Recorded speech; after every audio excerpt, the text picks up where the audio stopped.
Hello students, Savitribai Phule पर्यावरण शिक्षण संस्थान की तरफ से जो हम बीएड सेकेंड ईयर का पेपर पढ़ रहे हैं, पेपर है हमारा थर्ड, यूनिट है हमारी फिफ्थ, समावेशी विद्यालय सृजन। समावेशी विद्यालय सृजन के अंतर्गत इससे पहले की जो वीडियो थी उसमें हमने समावेशी विद्यालय का अर्थ जाना, परिभाषा जानी एवं इसके बारे में हमने अध्ययन किया। तो आज जो हम पढ़ने जा रहे हैं वो है समावेशी विद्यालय की विशेषताएं, समावेशी विद्यालय के आधार एवं सिद्धांत एवं समावेशी विद्यालय के उद्देश्य एवं महत्व। तो सबसे पहले जो आज हम पढ़ रहे हैं वो है समावेशी विद्यालय की विशेषताएं। समावेशी विद्यालय की विशेषताओं के अंतर्गत जो पहली विशेषता हम देखते हैं वो है विद्यालय के कर्मचारियों में सदैव निर्णयन क्षमता की श्रेष्ठता पाई जाती है। यानी कि जो समावेशी विद्यालय हैं वहाँ के जो कर्मचारी हैं उनमें सदैव निर्णयन की क्षमता की श्रेष्ठता पाई जाती है। जो हम दूसरा बिंदु लेते हैं वो है समावेशी विद्यालय में विद्यालय प्रबंध समिति द्वारा अध्यापकों एवं छात्रों की सहायता की जाती है। जो समावेशी विद्यालय हैं उसमें जो विद्यालय की प्रबंध समिति है उनके द्वारा अध्यापक एवं छात्रों की सहायता की जाती है ताकि जो अक्षम जो छात्र हैं उन्हें किसी भी प्रकार की परेशानी न हो। जो हम तीसरा बिंदु लेते हैं वो है विद्यालय व्यवस्था संबंधी नियम शिक्षक एवं छात्रों के सहयोग से बनाए जाते हैं, जिससे नियमों द्वारा स्वानुशासन उत्पन्न होता है। जो विद्यालय की व्यवस्था के जो नियम होते हैं वो वहाँ के शिक्षक एवं छात्रों के सहयोग से बनाए जाते हैं, जिससे जो अक्षम मंदबुद्धि विकलांग छात्र हैं इनको किसी भी प्रकार की परेशानी न हो, उनमें स्वानुशासन उत्पन्न होता है। जो चौथा हम बिंदु लेते हैं वो है समावेशी विद्यालयों में समानता एवं निष्पक्षता का व्यवहार होता है। यानी कि जो समावेशी विद्यालय हैं उसमें सामान्य छात्र और जो विकलांग छात्र हैं एक साथ एक ही छत के नीचे अध्ययन करते हैं। तो जो समावेशी विद्यालय हैं इनमें समानता यानी कि सामान्य छात्र और विकलांग छात्र इन दोनों में जो समानता एवं निष्पक्षता, किसी भी पक्ष को लेकर उनके साथ व्यवहार नहीं होता, निष्पक्षता का व्यवहार किया जाता है। जो हम अगला बिंदु देखते हैं वो है समावेशी विद्यालयों में प्रत्येक छात्र शिक्षक एवं कर्मचारी को उनकी रुचि के अनुरूप कार्य किया जाता है। जो समावेशी विद्यालय होते हैं उसमें जो सारे ही छात्र होते हैं और शिक्षक एवं कर्मचारी होते हैं उनको उनकी रुचि, जिस प्रकार के काम में उनकी रुचि है उनकी रुचि के अनुसार उनको कार्य दिया जाता है। अगला जो हम बिंदु देखते हैं वो है समावेशी विद्यालयों में अभिभावकों को भी समय समय पर आमंत्रित किया जाता है। इसमें विद्यालयी उद्देश्यों एवं गतिविधियों से अभिभावकों को परिचित कराया जाता है। जो समावेशी विद्यालय हैं इसमें वहाँ के जो बालक जो पढ़ते हैं उनके जो अभिभावक हैं उनको समय समय पर विद्यालय में आमंत्रित किया जाता है, बुलाया जाता है, जिसमें जो विद्यालय के उद्देश्य हैं, विद्यालय की कोई भी जो विद्यालय से संबंधित गतिविधियाँ हैं उनसे अभिभावकों को अवगत कराया जाता है।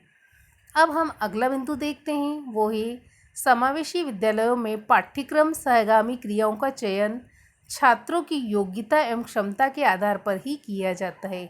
जैसे जो समावेशी विद्यालय हैं उनमें जो पाठ्यक्रम सहगामी क्रियाएं यानी कि जो पढ़ाई के साथ साथ अन्य गतिविधियां होती है जैसे खेलकूद, पीटी वगैरह, तो इन जो पाठ्यक्रम सहगामी क्रियाओं इनका चयन जो होता है वो छात्रों की योग्यता एवं जो छात्रों की क्षमता है उसके आधार पर ही किया जाता है। अब हम अगला बिंदु देखते हैं वो है समावेशी विद्यालयों के शिक्षकों द्वारा अक्षमता से ग्रसित बालकों एवं सामान्य बालकों के मध्य अंतर करते हुए पाठ्यक्रम एवं पाठ्यक्रम सहगामी क्रियाओं की व्यवस्था की जाती है। जो समावेशी विद्यालय होते हैं उनके जो शिक्षक होते हैं वहाँ के वो अक्षमता से जो ग्रसित बालक हैं एवं सामान्य बालक हैं उनके मध्य अंतर करते हो, यानी जो सामान्य बालक जो है वो अच्छे से कार्य कर सकता है और अक्षमता से ग्रसित बालक जो कार्य नहीं कर पाते उनके जो पाठ्यक्रम है एवं पाठ्यक्रम सहगामी क्रियाएं हैं उनकी अलग अलग व्यवस्था की जाती है। अब हम अगला बिंदु देखते हैं वो है समावेशी विद्यालय के जो अंतर्गत अनुदेशन की जो प्रक्रिया है उसमें छात्रों की शैक्षिक एवं सामाजिक आवश्यकताओं की पूर्ति का ध्यान रखा जाता है। अब नेक्स्ट और अंतिम बिंदु जो हम देखते हैं वो है छात्रों की अक्षमता को ध्यान में रखकर भी अनुदेशन प्रक्रिया संपन्न होती है। जैसे जिन छात्रों की दृष्टि थोड़ी कमज़ोर होती है उनको बड़े अक्षरों में छपी सामग्री या पाठ्य पुस्तक उपलब्ध कराई जाती है। तो ये जो सारी विशेषताएं, इससे ये स्पष्ट होता है कि समावेशी विद्यालय के अंतर्गत प्रत्येक स्तर के बालक एवं बालिका के समग्र विकास एवं उच्च अधिगम स्तर की व्यवस्था की जाती है। अब हम देखते हैं समावेशी विद्यालय के आधार एवं सिद्धांत। जो समावेशी विद्यालय हैं वो एक ओर तो समानता के सिद्धांत पर कार्य करते हैं और दूसरी ओर व्यक्तिगत भिन्नता के सिद्धांत पर भी कार्य करते हैं। जो समावेशी विद्यालय द्वारा अक्षम बालकों के विकास की प्रक्रिया को सर्वोत्तम रूप में संपन्न किया जाता है। समावेशी विद्यालयों के प्रमुख आधार एवं सिद्धांत निम्न हैं, जो हम देखते हैं। जो इसमें पहला है समावेशी शिक्षा का समर्थन। समावेशी शिक्षा के जो समर्थन के अंतर्गत जो समावेशी विद्यालयों का प्रमुख उद्देश्य होता है वो है समावेशी शिक्षा का समर्थन करना। उनका जो प्रयास होता है वो धीरे धीरे समावेशी व्यवस्था को क्रियान्वित करता है। जैसे एक बालक आदिवासी वर्ग से आता है, दूसरा बालक जो दूरदृष्टि रोग से ग्रसित है और तीसरा जो बालक है वो दलित वर्ग से है। तो इन तीनों जो बालकों की जो शिक्षा का दायित्व होता है वो समावेशी विद्यालय शहर से उठाने का प्रयास करता है या तैयार होता है। दूसरा जो हम देखते हैं सिद्धांत वो है समावेशी दर्शन का सिद्धांत। समावेशी विद्यालय जो व्यवस्था होती है वो समावेशी दर्शन के आधार पर कार्य करती है। इस दर्शन के अनुसार प्रत्येक स्तर के बालक एवं बालिका की शैक्षिक एवं सामाजिक विकास की मुख्य धारा के साथ उनको जोड़ा जाता है। तीसरा जो हम देखते हैं सिद्धांत वो है समावेशी अभ्यास का सिद्धांत। जो समावेशी विद्यालयों में प्रत्येक जो बालक बालिका की समस्या का समाधान खोजा जाता है। इसमें शिक्षक कभी भी छात्रों के विकास के प्रति निराश नहीं होता है। जो चौथा हम बिंदु देखते हैं वो है हमारा भाषाई सिद्धांत। भाषाई सिद्धांत के अंतर्गत जो समावेशी विद्यालय की भाषा भी सामान्य विद्यालयों से पृथक होती है। जैसे समावेशी विद्यालय में दोनों ही तरह के छात्र पढ़ते हैं, सामान्य छात्र और विकलांग छात्र। तो इन विद्यालयों में जो शिक्षक होता है वो छात्रों को जब संबोधित करता है तो वह कहता है जैसे हमारे छात्र, मेरे छात्र, हमारा विद्यालय, हमारा परिवेश। तो इस तरह का जो भाषा होती है उससे जो समावेशी विद्यालय में भाषा का समावेश का सिद्धांत भी होता है और बालकों में आत्मविश्वास बढ़ता है। अब हम देखते हैं अगला बिंदु वो है सार्वजनिक प्रवेश का सिद्धांत। सार्वजनिक प्रवेश के सिद्धांत के अंतर्गत समावेशी विद्यालय में गरीब, अमीर, दलित एवं अक्षमता से ग्रसित सभी बालक बालिकाओं को प्रवेश दिया जाता है, यानी कि ये सार्वभौमिक प्रवेश का सिद्धांत कहलाता है। अब हम अगला बिंदु देखते हैं वो है सहभागिता का सिद्धांत। सहभागिता के सिद्धांत के अंतर्गत जो समावेशी विद्यालय हैं उनमें सहभागिता के सिद्धांत को अधिक महत्व प्रदान किया जाता है। पाठ्यक्रम निर्माण, अधिगम गतिविधियों के निर्माण एवं पाठ्यक्रम सहगामी क्रियाओं के निर्माण में शिक्षक एवं छात्रों की समान सहभागिता रहती है। अब हम अगले बिंदु की तरफ चलते हैं वो है सकारात्मक दृष्टिकोण का सिद्धांत। सकारात्मक दृष्टिकोण के सिद्धांत के अंतर्गत जो सामान्य विद्यालयों में जिन छात्रों के विकास पर बल नहीं दिया जाता है, यानी इन जो बालक हैं इन पे जो कोई विकास के आधार नहीं होते हैं, वहीं समावेशी जो विद्यालय हैं उनमें उन छात्रों को प्रवेश देकर उनमें सकारात्मक दृष्टिकोण विकसित किया जाता है। अब हम देखते हैं अंतिम बिंदु वो है विविधता में एकता का सिद्धांत। विविधता में एकता के सिद्धांत के अंतर्गत जो समावेशी विद्यालयों में विविध प्रकार की योग्यता एवं विविध संस्कृतियों से संबंधित छात्रों को प्रवेश दिया जाता है। तो ये सारे ही जो समावेशी विद्यालय के आधार एवं सिद्धांत हैं वो समावेशी विद्यालय में अत्यंत उपयोगी हैं। अब हम देखते हैं समावेशी विद्यालय की आवश्यकता, उद्देश्य एवं महत्व। समावेशी विद्यालय की आवश्यकता क्यों हुई है, इसके क्या उद्देश्य एवं इसके क्या महत्व है, इस पर हम चर्चा करते हैं। इसमें जो सबसे पहला बिंदु हम देखते हैं वो है शिक्षा का सार्वभौमिकरण।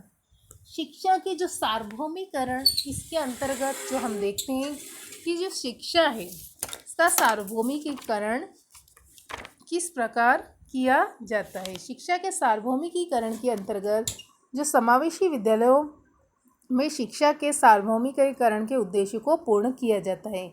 जिन विद्यालयों में विकलांग, अक्षम, गरीब एवं अपवंचित वर्ग के छात्र बालक एवं बालिकाओं को पढ़ने का अवसर नहीं मिलता है, वही बालक एवं बालिकाएं इन समावेशी विद्यालयों में प्रवेश इनको दिया जाता है। यही शिक्षा का जो है सार्वभौमिकीकरण कहलाता है। अब हम दूसरा बिंदु लेते हैं, वो है आत्मविश्वास का विकास।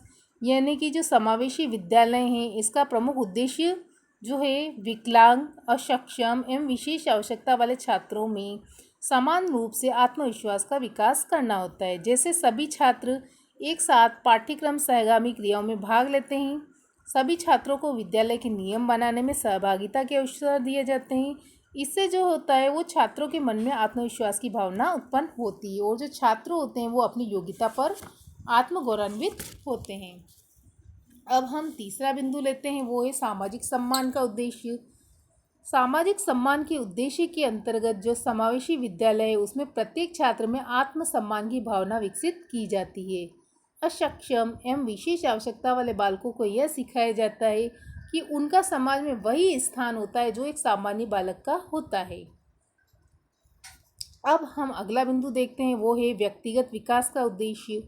व्यक्तिगत जो विकास का उद्देश्य होता है वो समावेशी विद्यालयों में व्यक्तिगत रूप से छात्रों की रुचि एवं योग्यता का ज्ञान प्राप्त करते हुए उनका विकास किया जाता है। समावेशी विद्यालय की प्रक्रिया के अंतर्गत एक और प्रतिभाशाली बालक का सर्वांगीण विकास होता है, तो दूसरी ओर मंदबुद्धि बालक के विकास की प्रक्रिया को उसके उच्चतम स्तर पर पहुंचाया जाता है। अगला बिंदु हम देखते हैं, सामाजिक न्याय का उद्देश्य। सामाजिक जो न्याय का उद्देश्य है उसमें समावेशी विद्यालय के द्वारा प्रत्येक बालक एवं बालिका को विद्यालय जीवन से ही अधिकार एवं कर्तव्य का बोध कराकर दिया जाता है। इन विद्यालयों से शिक्षा प्राप्त कर बालक बालिकाओं का कोई व्यक्ति शोषण नहीं कर सकता है।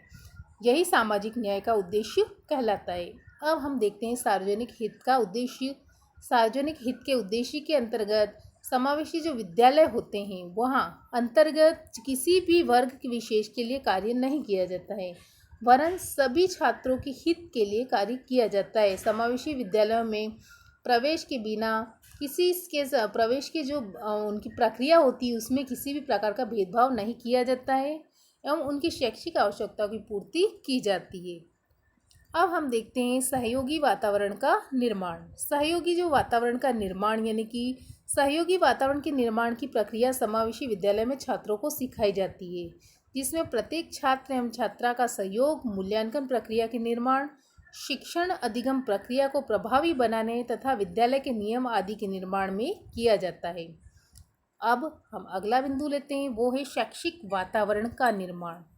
शैक्षिक जो वातावरण का निर्माण है वो जो समावेशी विद्यालयों में इसका भी महत्व है, जिसमें इसके जो सिद्धांत एवं व्यवहार के समन्वित रूप को प्रस्तुत किया जाता है।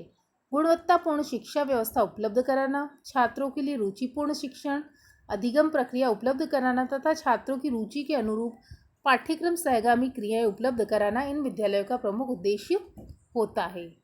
अगला बिंदु हम देखते हैं, वो है विविधता में एकता। विविधता में जो एकता यानी कि समावेशी विद्यालय में विविधता में एकता का मार्ग प्रशस्त होता है। यानी सामान्य बालक और जो विकलांग छात्र जो होते हैं वो अलग अलग होते हैं, लेकिन इनके साथ जो है समानता का व्यवहार किया जाता है।